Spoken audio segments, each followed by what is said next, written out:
Pessoal, ouve bem isso aqui. Foi o Lula, dia 8 de abril agora, tentando bancar o fiscal do STF.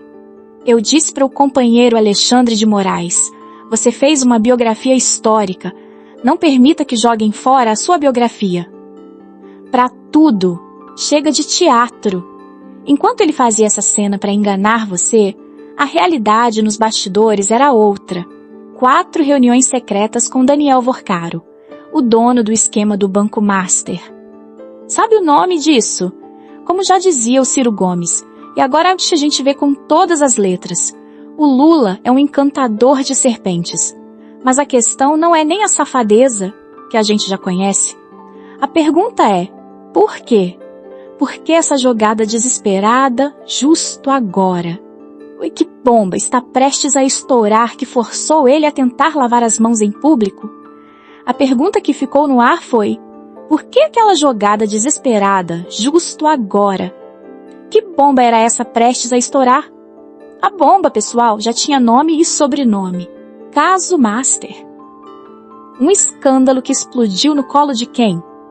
Dos queridinhos do sistema, os ministros do STF, Alexandre de Moraes e Dias Toffoli. A gente está falando daquele contrato milionário do escritório da esposa do Moraes com o Banco Master, do tal do Daniel Vorcaro. A safadeza que a gente já conhece. Só que dessa vez foi diferente. De repente, o Supremo virou uma panela de pressão em ebulição. E a raiva do povo, que antes focava só no judiciário, começou a vazar, a transbordar direto para o Palácio do Planalto.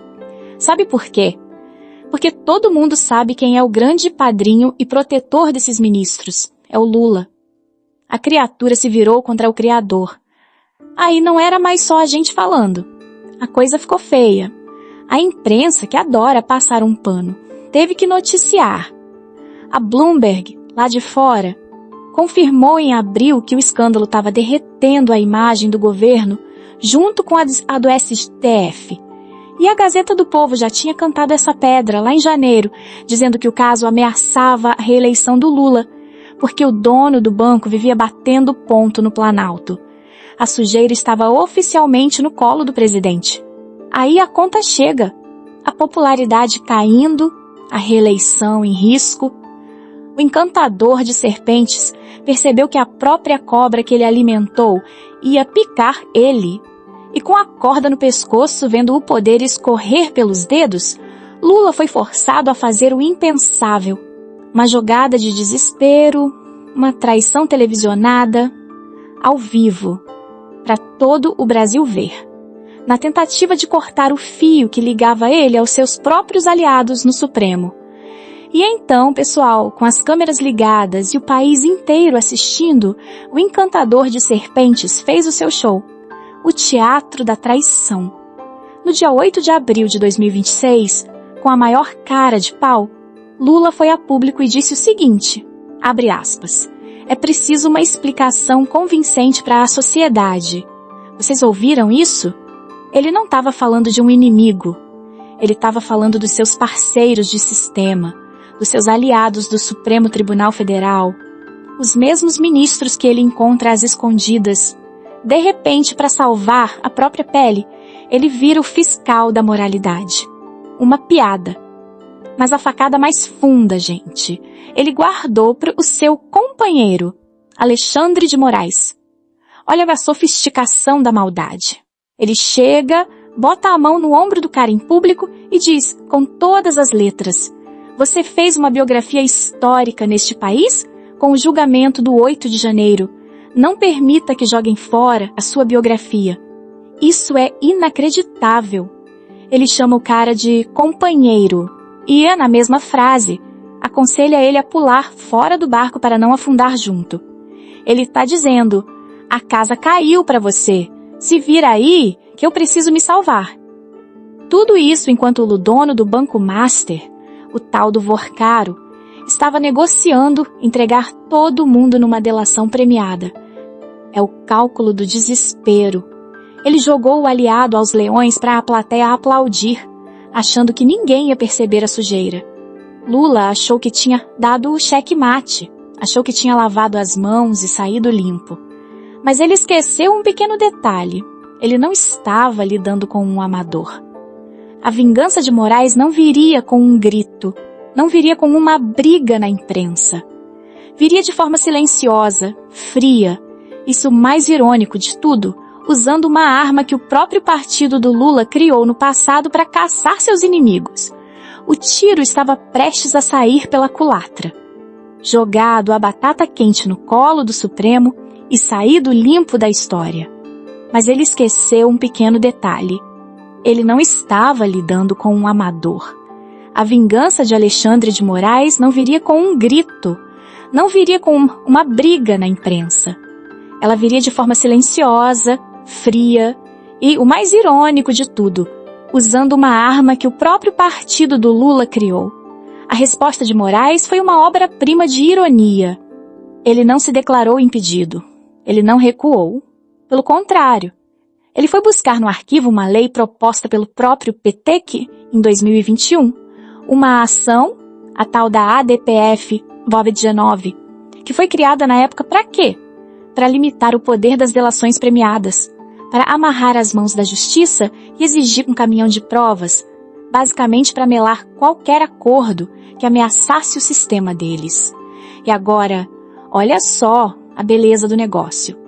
No exato momento em que o dono do Banco Master, o Daniel Vorcaro, estava negociando uma delação que podia implodir o governo, o que o Moraes faz? Ele desengaveta essa lei. Ele pauta o julgamento da arma criada pelo PT, exatamente para usar contra o PT. Isso não sou eu que estou falando, pessoal. Reportagens de O Globo, da CNN Brasil, do dia 8 de abril de 2023, confirmaram. Ele usou a ferramenta deles para estrangular a delação que ameaçava do sistema. Na prática, ele olhou para o Lula e disse: "Você não queria que eu resolvesse? Tá resolvido. A delação que ia te complicar acaba de ser ameaçada. E a culpa é de vocês mesmos." O tiro saiu pela culatra de uma forma espetacular. Lula ficou preso na armadilha que o próprio partido dele construiu. É quase uma justiça poética. E aí eu te pergunto, Moraes usar a própria lei do PT para encurralar o governo? Na sua opinião, isso é justiça poética? Ou é só mais uma prova de que o sistema inteiro joga o mesmo jogo sujo? Deixe seu comentário aqui embaixo. Quero saber o que você, meu parceiro de trincheira, pensa disso. Mas enquanto Lula e Moraes mediam forças nesse teatro, você acha que o resto de Brasília ficou parado? Que o Congresso, o Centrão, estava só assistindo? Pessoal, no meio do caos, tem sempre alguém lucrando. E a briga dos dois só estava alimentando a panela de pressão do sistema. A verdadeira chantagem estava só começando. E essa chantagem, pessoal, não é uma briga de dois, é um ninho de cobras. Esquece essa historinha de confronto entre Lula e Moraes. Isso é a cortina de fumaça para a verdadeira safadeza que acontece nos bastidores. Enquanto os dois trocam botes na frente das câmeras, figuras como David Alcolumbre e o Centrão agem como hienas, esperando para pegar os restos. Eles usam a ameaça de abrir CPIs, seguram a nomeação de juízes. Eles chantageiam os dois lados. O Planalto precisa deles, e o STF também. É a safadeza do sistema, em plena luz do dia, gente. No fim tá todo mundo na mesma panela, cozinhando o Brasil em fogo baixo. O público não é bobo. Ninguém mais separa o executivo do judiciário. E olha, não sou só eu que estou dizendo isso. Agora até os analistas da grande mídia lá na Gazeta do Povo, na CNN, são forçados a admitir. Para o povo, Lula e o STF são parceiros no crime. É um sistema onde cada poder tira uma lasquinha do caos para benefício próprio. Mas você acha que a pilantragem tá por aí? Na chantagem do Congresso, essa teia de cumplicidade do sistema é revoltante, sim. Mas ela não é nada perto da prova final da hipocrisia do próprio Lula. Porque enquanto todo esse circo pegava fogo, nós descobrimos o que o chefão fazia às escondidas. A revelação que coloca o último prego no caixão dessa farsa toda está vindo aí, e você vai ver com seus próprios olhos. E aqui está, o prego no caixão da farsa. A prova que faltava, pessoal. Se toda aquela teia de conchavos no Congresso e no STF já te deixou revoltado, espera só para ver o que o próprio Lula fazia enquanto fingia ser um santo de pau oco. A prova final está aqui. E não é opinião, não é ouvir dizer. É documento oficial, obtido via Lei de Acesso à Informação, direto do Palácio do Planalto. Olha só isso. O chefão do esquema do Banco Master, Daniel Vorcaro, se reuniu secretamente com o Lula por pelo menos 4 vezes entre 2023 e 2024. 4 encontros clandestinos, escondidos, fora da agenda oficial. Você não vai achar isso no noticiário da noite. Uma dessas reuniões, no dia 4 de dezembro de 2023, foi admitida pelo próprio Planalto como fora da agenda. Nem eles sabem dizer sobre o que foi a conversa. Ah, não sabem. A hipocrisia é total, gente. É de revirar o estômago. De dia, na frente das câmeras, o discurso para enganar o povo, bancando o ético, pedindo explicações convincentes para o STF. À noite, na sala fechada, o conchavo com o pivô do maior escândalo de corrupção do momento. O que tanto eles tinham para conversar em segredo, hein? E tem mais. A Gazeta do Povo e a CNN Brasil confirmaram. Esses encontros eram arranjados por ninguém menos que Guido Mantega. O nome te parece familiar? Pois é. Eles podem mentir na TV, podem comprar a mídia, mas não podem apagar os registros de entrada do palácio. A verdade veio à tona, e você está vendo a prova do crime antes de todo mundo. E essa safadeza, essa tentativa de calar a verdade, não está passando despercebida. Na verdade, o mundo já estava de olho. E uma das pessoas que viu essa bagunça se formando de longe e que agora está no centro de uma briga direta contra o autoritarismo do STF é ninguém menos que Elon Musk. Ele não só está comprando essa briga agora, ele já tinha cantado essa pedra. O que exatamente Musk previu sobre o sistema e como isso se conecta com essa farsa toda? A gente vai ver isso a seguir. E se você acha que essa briga é só nossa, que essa indignação é um problema só do brasileiro que rala todo dia, pense de novo. Porque muito antes desse escândalo do Banco Master virar essa panela de pressão, lá em 2024, o homem mais rico do mundo já tinha comprado uma briga gigante, uma briga de Davi contra Golias, com o sistema brasileiro. Elon Musk, pessoal. Ele olhou para o que o Alexandre de Moraes estava fazendo, ordenando censura no X, o antigo Twitter, e se recusou a obedecer. As ordens eram ilegais e ele disse isso. E sabe como ele chamou o Moraes? Ele usou as palavras para o mundo inteiro ver: ditador brutal. Pensa na coragem. Ele não só falou, ele bancou. Aguentou o sistema vir para cima dele com tudo, com multas milionárias, com ameaças de prender os funcionários da empresa dele aqui no Brasil. Ele teve prejuízo, mas não recuou 1 centímetro. E olha só, não sou eu que estou dizendo, não é um palpite. É o dono de uma das maiores empresas de tecnologia do planeta, confirmando a nossa suspeita em escala global. Ele perguntou na época, por que o parlamento permite que Alexandre de Moraes tenha o poder de um ditador brutal? Eles foram eleitos, ele não. É exatamente o que a gente se pergunta todo santo dia. O tempo, como sempre, é o senhor da razão.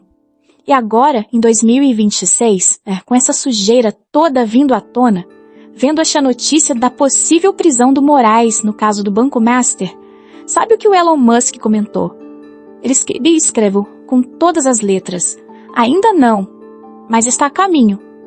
A luta dele, gente, valida a nossa. Mostra que o que o Moraes e essa turma fazem não é normal. Que a corrupção e o autoritarismo deles são tão absurdos que são reconhecidos e desprezados no mundo todo. A farsa foi exposta. A testemunha de fora confirmou tudo. O castelo de cartas está balançando. Pois é, pessoal, o castelo de cartas não está só balançando. Ele caiu. E ao longo desse vídeo, nós vimos exatamente como, peça por peça. A gente começou com a mentira descarada do Lula, lá em 8 de abril de 2026, tentando lavar as mãos e jogar a culpa toda no colo do STF. E nós terminamos com a verdade documentada, as 4 reuniões secretas escondidas do povo, com o dono do banco, o Daniel Vorcaro. A farsa foi desmontada. E no meio disso tudo, do que a gente viu? Um ninho de cobras se comendo vivo. O STF e o Palácio do Planalto num jogo sujo de traição e vingança, enquanto o Congresso fica de camarote, só esperando para ver qual pedaço do butim vai sobrar para ele. A máscara caiu, gente. Isso nunca foi sobre ideologia. É sobre poder. É sobre dinheiro. É sobre a aliança que protege corrupto enquanto persegue você, cidadão de bem. E você que tá aí me assistindo, que sempre desconfiou dessa palhaçada toda, eles te chamam de radical, não é? Te chamam de teórico da conspiração. Mas hoje e agora, os fatos estão do seu lado. Você viu a verdade com seus próprios olhos. A sua desconfiança não era paranoia, era instinto de sobrevivência. Então, o veredito final é seu. Você é o júri. A jornada está completa e a sua missão agora é não deixar essa verdade morrer. Não deixe que eles escondam isso de novo. Mostre este vídeo para cada patriota que você conhece. Compartilhe-te nos grupos da família, do trabalho. A verdade é a nossa maior arma. Faça ela ser ouvida.